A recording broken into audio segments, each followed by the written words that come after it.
So one of the most influential events of the past year in spatial computing was Apple Vision Pro's launch. But what will be its impact in both unit sales and Apple's classic halo effect to mainstream emerging tech and lift all boats? This is the topic of the latest Artillery Intelligence report. So first, it's useful to take a step back from the gadgetry and the price tag to instead take a big picture look at Apple's motivations, which is our signature follow the money approach. And there are a few things to point out. So one, Apple's game plan these days is all about revenue diversification. So as smartphones reach maturity and revenue decelerates, Apple has to find other ways to maintain revenue growth and do so at massive scale. And this is basically the marching orders for two Apple divisions, wearables and services. So for wearables, revenue each quarter mostly offsets year-over-year iPhone revenue declines. And then services like Apple TV Plus do the same and recently surpassed 1 billion users. And the key for Vision Pro is that it fits into both of these efforts.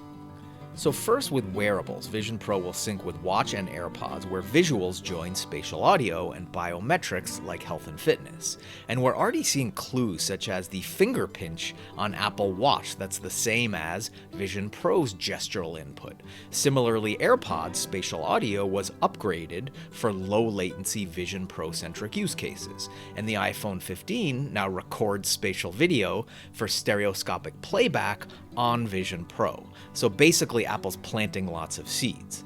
Now, as for services, Vision Pro is positioned as an elite and immersive consumption experience, including massive virtual screens and serene viewing environments. So in-flight entertainment is one likely use case, as is spectator sports such as courtside seats. So it's all about the visceral nature of squeaking hardwood in basketball and body slamming into boards in hockey.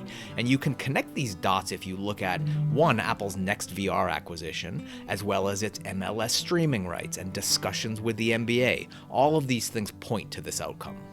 So the point is that all this comes together when you triangulate Apple's growing entertainment offerings and now the hardware for an elite consumption experience. It's classic Apple vertical integration. And a common thread here is use cases that have broad appeal, which is Apple's mandate. The company is so big that it has to shoot for massive markets to move the needle for consequential revenue growth. So what else hits that target? Besides entertainment, there's communications. So Vision Pro offers immersive calls for both social and enterprise contexts, as well as workplace productivity with dynamic virtual monitors. And we'll see personal assistant functions that bring in the latest wave of AI to let Vision Pro guide you through daily activities, sort of like Siri does today with other Apple hardware, but with a GPT-based brain transplant.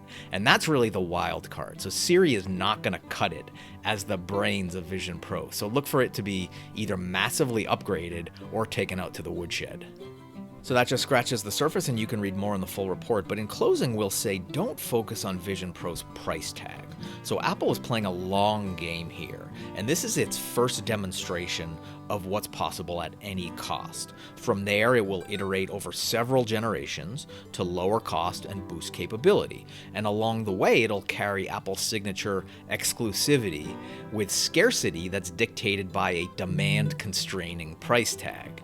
And those elite vibes will drive years of sales when the price does come down. And that was sort of the early Tesla playbook. And yes, there are lots of haters out there, but like BlackBerry diehards around 2007 that thought a touch interface would never land, all those detractors will one day come around to Vision Pro, or so Apple hopes.